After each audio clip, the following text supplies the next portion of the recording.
고급 아파트 35층, 넓은 거실. 아침 햇살이 창문을 통해 들어온다. 또 하나도 안 어긋났네. 컵 하나, 쿠션 하나까지. 거실 한쪽 벽면에는 가족 사진들이 완벽하게 정렬되어 있다. 모든 사진 속 김명희는 단 한 번도 미소를 빼먹지 않고 있다. 부엌에서 나오며 수지나 진우는 벌써 출근하셨어요. 어머니, 아침은 이미 했어. 너도 빨리 먹고 출근 준비해. 늦으면 안 되잖아. 명희는 수진의 그릇에 반찬을 정확히 같은 양씩 담아준다. 마치 기계처럼 정확하다. 어머니, 혹시 어젯밤에 누가 전화했나요? 새벽 2시쯤에 벨소리가. 명희의 손이 잠시 멈춘다.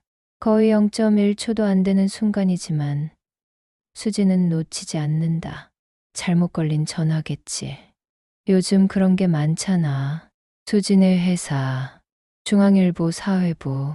수지는 자신의 자리에서 인터넷 기사를 훑어보고 있다. 서연이 뒤에서 다가오며 말했다. 선배님, 이 기사 봤어요? 서연이 태블릿을 수진에게 보여준다. 30년 전 위제살인 사건, 새로운 증거 발견이라는 제목이 눈에 띈다. 수진 30년 전 어떤 사건인데? 서연이 말한다. 1994년에 일어난 이영미 씨 살인 사건이요. 당시 20대 여성이 한강에서 시체로 발견됐는데 범인을 못 잡았거든요. 그런데 최근에 새로운 물증이. 수진의 눈이 기사에 집중된다. 피해자 이영미의 사진이 화면에 나타난다. 수진이 사진을 자세히 보며 이 사람 어디서 본 것 같은데. 정말요? 워낙 오래된 사건이라. 아니야, 착각인가 보다. 그런데 새로운 증거가 뭔데? 당시 현장에서 발견됐지만 기술 부족으로 분석하지 못했던 머리카락이 있었대요. 최신 DNA 기술로 분석한 결과 같은 날 저녁 한수진의 집. 가족 3명이 저녁을 먹고 있다. 평소와 다름없이 조용한 식사 시간이다. 수진아, 오늘 회사 어땠어? 응, 그냥. 아, 그런데 30년 전 위제 살인 사건 기사를 봤는데 명희의 젓가락이 그릇에 떨어지는 소리가 크게 난다. 미끄러졌네. 수진아, 그런 무거운 이야기는 식사 시간에 하지 말자. 죄송해요. 그런데 피해자가 이영미라는 분인데 어머니 혹시. 모르는 사람이야. 그런 사건들 많잖아. 엄마 말이 맞아. 우리랑 상관없는 일이니까. 수지는 시어머니의 반응이 이상하다고 느끼지만 더 이상 말하지 않는다. 밤 12시 수진의 방. 진우는 깊게 잠들어 있고 수지는 노트북으로 이영미 사건을 검색하고 있다. 1994년 3월 15일 이영미 당시 23세 한강 반포대교 인근에서 시신 발견. 목격자 증언에 따르면 사건 전날 밤 피해자와 함께 있던 여성 목격. 용의자 김 수사 과정에서 알리바이 확인되어 제외해. 수지는 기사 속 사진들을 하나하나 자세히 본다. 그때 한 장의 사진이 눈에 들어온다. 30년 전 사건 현장 사진에서 구경꾼들 사이에 서 있는 한 여성의 뒷모습. 수진이 작은 소리로 말한다. 설마? 핸드폰 진동. 새벽 2시에 온 메시지다. 더 이상 파지 마세요. 당신을 위해서라도. 다음 날 아침, 수지는 거실에서 시어머니를 기다리고 있다. 어머니, 어젯밤에 누가 제게 이상한 문자를 보냈어요. 명희가 부엌에서 나오며 말한다. 문자? 무슨 문자? 이상한 내용의 문자가 와서요. 혹시 어머니께서. 명희는 차가운 목소리로 내가 왜 너한테 그런 문자를 보내겠니? 스팸 아닐까? 명희는 평소와 달리 수진을 똑바로 바라보지 않는다. 어머니, 혹시 30년 전에 이영미라는 분을 아셨나요? 이번에는 명희가 완전히 몸을 돌려 수진을 바라본다. 그 눈빛에는 지금까지 본 적 없는 차가움이 있다. 수진아, 내가 기자라고 해서 우리 집에서까지 사건 이야기를 하면 어떡하니? 가족 간의 평화가 더 중요하지 않을까? 죄송해요. 그냥 궁금해서. 궁금한 게 많으면 몸이 피곤해져. 적당히 해. 수진의 회사 오후. 서연 선배님, 그 사건 계속 조사해보고 있는데요. 좀 이상한 점을 발견했어요. 뭔데? 서연이 말한다. 당시 수사 기록을 보니까 피해자 이영미 씨가 죽기 전날 만났다던 여성에 대한 증언이 엇갈리거든요. 어떤? 증인은 20대라고 했고 어떤 증인은 30대라고 했어요. 그럴 수도 있지. 30년 전이면 기억도 희미하고. 그런데 더 이상한 건 그 여성의 인상착의에 대한 묘사예요. 단정하고 우아한 느낌. 말투가 교양 있어 보였다. 옷차림이 고급스러웠다. 수진의 얼굴이 굳어진다. 그리고 이 사진 보세요. 서연이 보여준 사진은 사건 다음날 현장 주변에서 찍힌 것이다. 여러 사람들이 구경하고 있는 모습 중에 한 여성이 멀찍이 서서 현장을 바라보고 있다. 사진을 자세히 보며 수진이 말한다. 이 사람이 왜? 서연이 말했다. 그게 이상하죠? 보통 범인이 자신의 범행 현장에 다시 돌아온다고 하잖아요.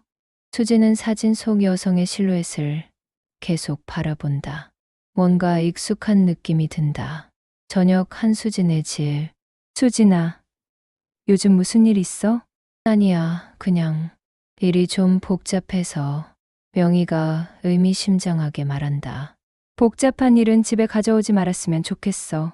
특히 남의 과거를 파헤치는 일은.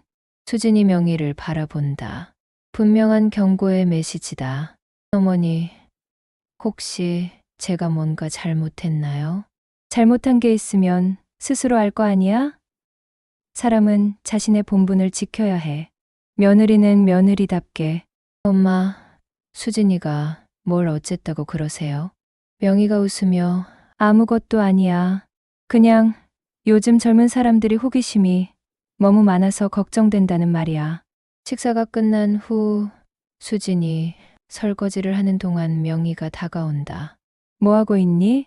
수진이 깜짝 놀라 사진첩을 떨어뜨린다. 어머니, 잠깐 사진을. 명희 사진첩을 집어들며 밤늦게 남의 사진첩을 뒤지는 게 예의니? 죄송해요. 그냥 옛날 사진이 궁금해서. 명희가 사진첩을 들고 수진을 바라본다. 그 시선이 예전과는 완전히 다르다. 수진아, 너는 선을 넘고 있어. 다음 날 수진의 회사. 선배님, 진짜 큰일 났어요. 뭔데? 어제 퇴직한 최 형사님을 만났거든요. 30년 전 이영미 사건 담당했던 분이요. 정말 뭐라고 하시던. 당시에 유력한 용의자가 있었다고 해요. 김명이라는 여성이었는데 수진의 손이 떨린다. 이영미 씨한테 개인 교습을 받던 아이의 어머니였대요. 수업이 끝난 후에도 계속 연락하고 이영미 씨를 스토킹했다는 증언도 있었고요. 그런데 왜 체포하지 않았지? 알리바이가 완벽했다고 해요. 사건 당일 밤에 남편이 아들과 함께 집에 있었다는 증언이 확실했거든요. 하지만 최 형사님이 그러는데 뭔가 석연치 않았다고 해요. 그 여자의 남편이 변호사라서 수사에 비협조적이었고 증언도 너무 완벽해서 오히려 의심스러웠다고. 수진의 집 오후. 수진이 집에 돌아오니 거실에 낯선 남자가 앉아 있다. 수진아, 왔구나. 이분은 우리 가족 변호사이신 박 변호사님이야. 안녕하세요. 한수진 씨 맞죠? 네. 근데 무슨 일로? 최근에 30년 전 사건에 대해 조사하고 계시다고 들었습니다. 네. 언론인으로서 사실 확인을 위한 것이라고 하더라도 무고한 사람에게 피해를 주는 일은 없어야겠죠. 수진아, 앉아. 수진은 마지못해 앉는다. 명예훼손이나 무고죄는 생각보다 무거운 형량을 받을 수 있습니다. 특히 기자라는 직업적 특성상 더욱 조심하셔야 할 거예요. 저는 아무런 기사도 쓰지 않았는데요. 하지만 주변에 이런저런 이야기를 퍼뜨리고 계시잖아요. 그것만으로도 충분히 문제가 될 수 있어요. 박 변호사가 떠난 후. 어머니, 왜 변호사까지? 내 가족을 지키기 위해서야. 수진아, 내가 지금 하고 있는 일이 얼마나 위험한 건지 알아? 저는 그냥 진실을 알고 싶었을 뿐이에요. 진실? 내가 찾고 있는 게 정말 진실일까? 어머니께서 정말 이영미 씨와 아무 관련이 없다면 왜 이렇게까지? 명희가 일어서며 말한다. 수진아, 마지막으로 말한다. 그만둬. 내가 사랑하는 사람들을 위해서라도. 명희가 방으로 들어간 후 수진은 혼자 거실에 앉아 있다. 밤, 수진의 방. 수진아, 엄마가 변호사까지 부르셨다며? 대체 무슨 일이야? 진우야, 혹시 어머니가 30년 전에 야, 너 지금 우리 엄마를 살인자라고 의심하는 거야? 그런 게 아니라 그런 게 아니면 뭐야? 엄마는 평생 남을 해치지 않고 살아오신 분이야. 내가 제일 잘 알아. 하지만 너무 많은 우연이. 진우 우연이면 우연이지. 왜 엄마를 범인으로 만들려고 해? 내가 기자라고 해서 우리 가족을 기사 소재로 생각하는 거야? 수지는 더 이상 말할 수 없었다. 남편마저 자신을 이해하지 못한다. 다음 날 회사. 선배님, 큰일이에요. 또 뭔데? 최 형사님이 교통사고를 당하셨어요. 뭐라고? 어젯밤에 다행히 생명에는 지장 없지만 중상을 입으셔서 당분간 면회도 어렵다고. 우연일까? 그게 목격자가 말하기를 상대방 차량이 일부러 들이받은 것 같았다고 해요. 수진은 소름이 돋는다. 이제 정말 위험해지고 있다. 수진의 집 저녁. 집에 돌아온 수진을 기다리고 있는 것은 짐을 싸고 있는 진우였다. 진우야, 뭐해? 당분간 엄마, 아빠 집에서 따로 지낼 거야. 갑자기 왜? 내가 정신을 차릴 때까지 나는 내 엄마를 의심하는 사람과는 같이 살 수 없어. 진우야, 내 말을 들어봐. 들을 말이 뭐가 있어? 너는 우리 가족을 파괴하고 있어. 30년 전 일로 지금 우리 가정을 망가뜨리려고? 진우가 짐을 들고 나간다. 수진은 혼자 남겨진다. 혼자 남은 수진. 수진은 소파에 혼자 앉아 생각에 잠긴다. 모든 것을 포기해야 할까? 그때 핸드폰이 울린다. 모르는 번호다. 여보세요? 한수진 씨. 저는 박서연의 친구예요. 서연이 친구. 서연이가 큰일이 났어요. 어젯밤에 누군가한테 공격을 받았어요. 뭐라고요? 지금 병원에 있어요. 의식은 있지만 서연이가 당신을 찾고 있어요. 서연아, 괜찮아? 선배님, 저희가 너무 깊이 들어간 것 같아요. 무슨 일이 있었어? 어젯밤에 집 앞에서 누군가가 저를 따라왔어요. 그리고 갑자기 뒤에서. 누가 했는지 봤어? 얼굴은 못 봤지만 여자였어요. 중년 여성의 목소리였어요. 수진의 얼굴이 굳어진다. 선배님, 포기하세요. 이 일은 우리가 감당할 수 있는 일이 아니에요. 집으로 돌아가는 길. 가로등 불빛 사이로 그림자가 길게 늘어진 모습. 뒤에서 누군가 따라오는 듯한 분위기. 수지는 집으로 돌아가면서 뒤에서 누군가 따라오는 느낌을 받는다. 몇 번 뒤돌아보지만 아무도 보이지 않는다. 집 앞에 도착했을 때 현관문이 살짝 열려 있다. 이상하다. 분명히 잠갔는데 조심스럽게 문을 열고 들어간다. 거실은 어둠에 잠겨 있다. 명희가 어둠 속에서 들어와, 수진아. 수진이 깜짝 놀라 불을 켠다. 명희가 소파에 앉아 수진을 기다리고 있다. 어머니, 왜 여기에? 우리 마지막으로 이야기해야 할 것 같아서. 운명의 대화. 앉아, 수진아. 어머니, 서연이가 다쳤어요. 혹시 앉으라고 했어. 수진은 마지못해 앉는다. 두 사람 사이의 공기가 무겁다. 내가 알고 싶어 하던 걸 말해줄까? 무엇을요? 30년 전 그날 밤 일어난 일. 수진의 심장이 빨라진다. 1994년 3월 15일. 그날을 기억해. 비가 조금 내렸었어. 이영미는 우리 집에 와서 진우에게 마지막 그림 수업을 해줬지. 나는 그 아이가 마음에 들지 않았거든. 우리 진우에게 이상한 것들을 가르쳤어. 그림이라는 게 단순히 기법을 배우는 게 아니야. 그 사람의 생각, 가치관이 모두 스며든다고. 이영미는 위험한 생각을 가진 아이였어. 30년 전 명의의 회상. 이영미 씨, 오늘이 마지막 수업이에요. 네, 왜요? 진우가 많이 늘었는데 다른 선생님을 찾기로 했어요. 혹시 제가 뭔가 잘못했나요? 잘못한 게 있으면 스스로 알겠죠.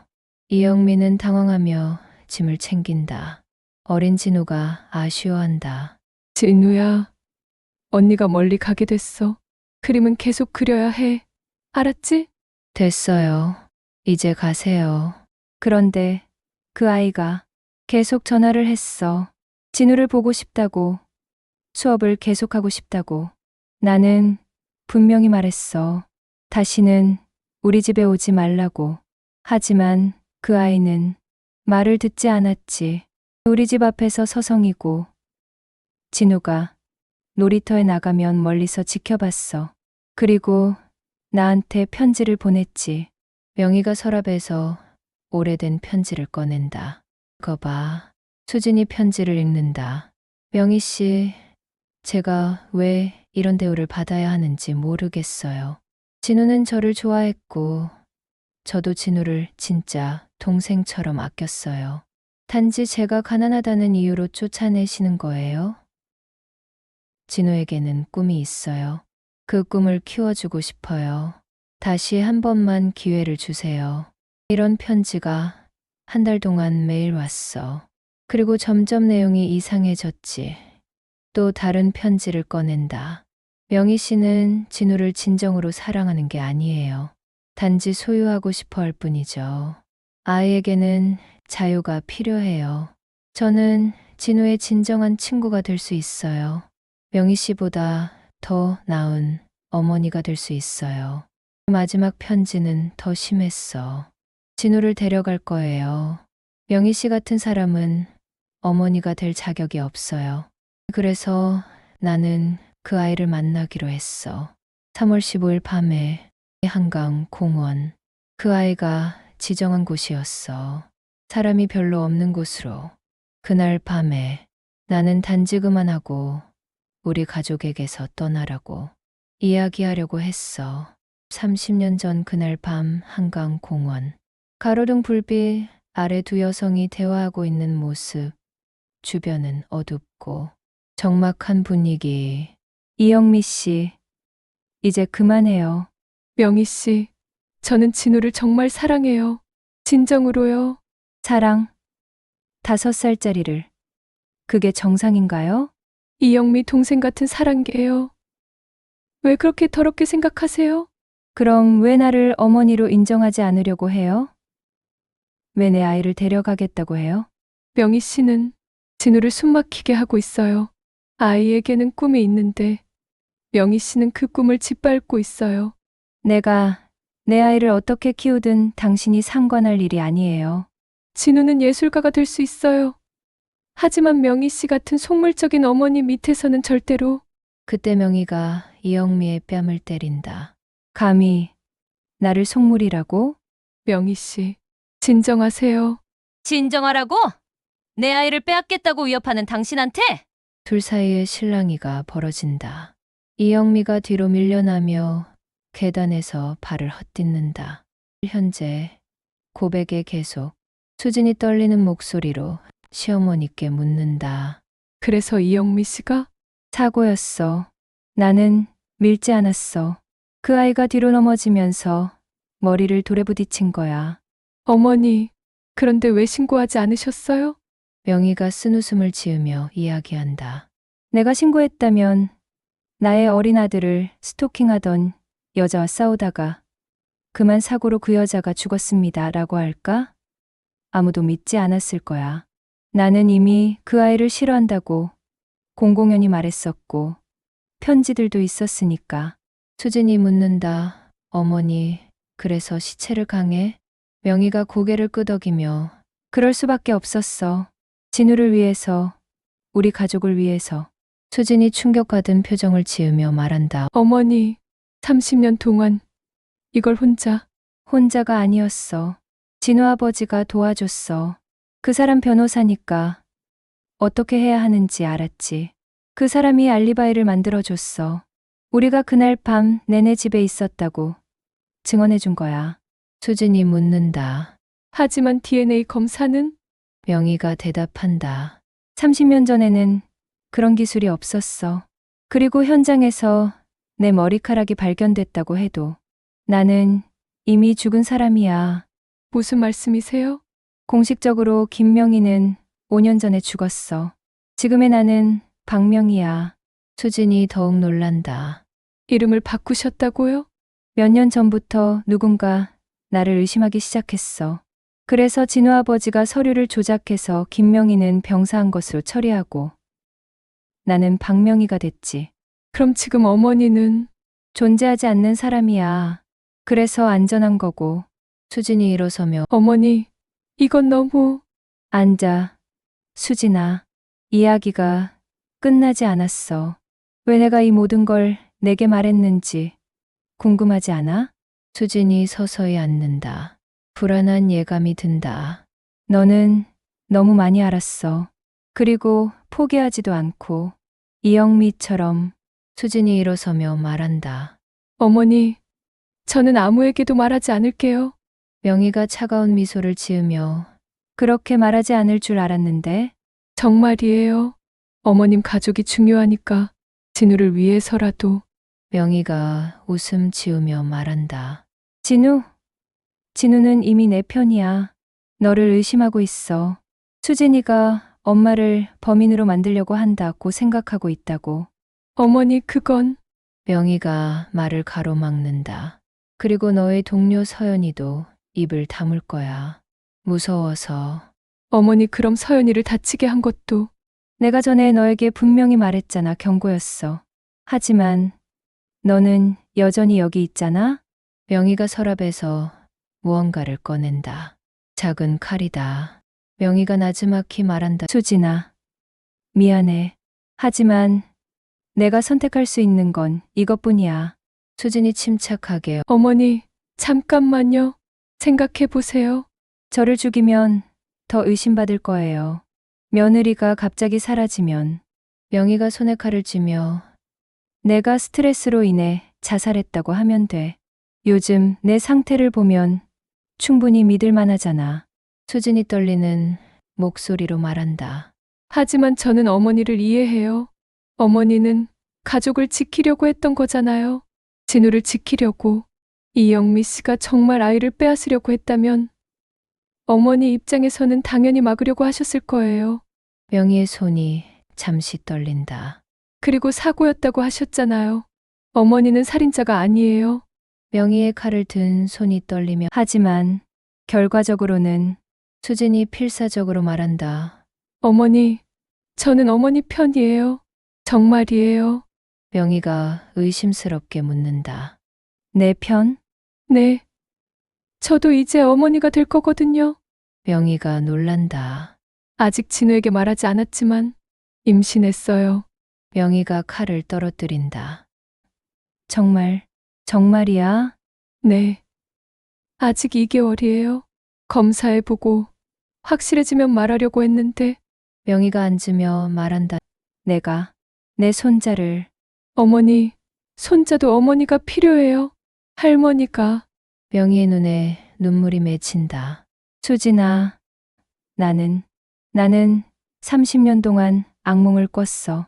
매일 밤 이영미가 나타나서 왜 날 죽였냐고 물어봤어. 나는 그때마다 사고였다고 말했지만 그 아이는 믿지 않았어.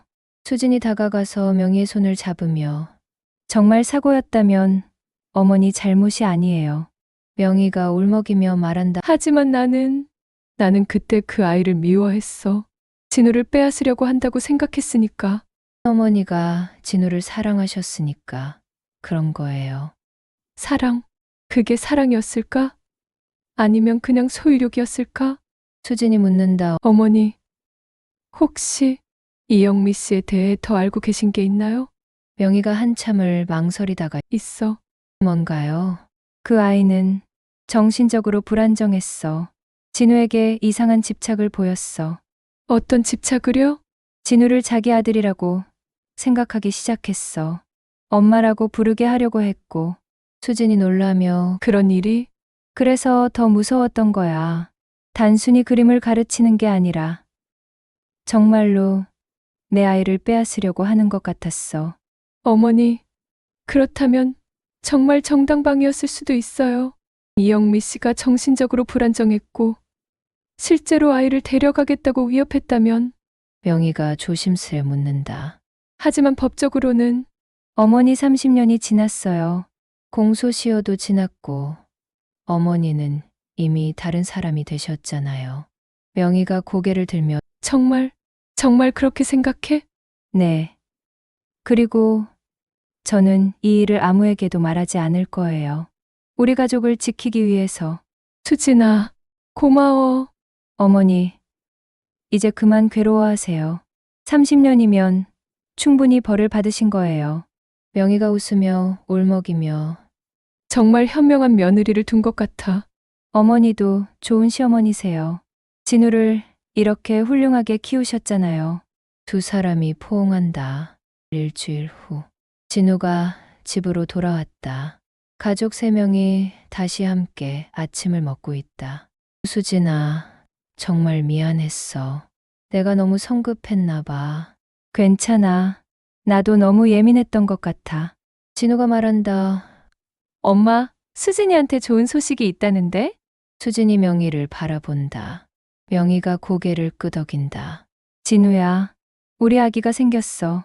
정말? 정말이야? 병원에서 퇴원한 서연을 만나러 간 수진. 다른 한 명은 걱정스러운 표정.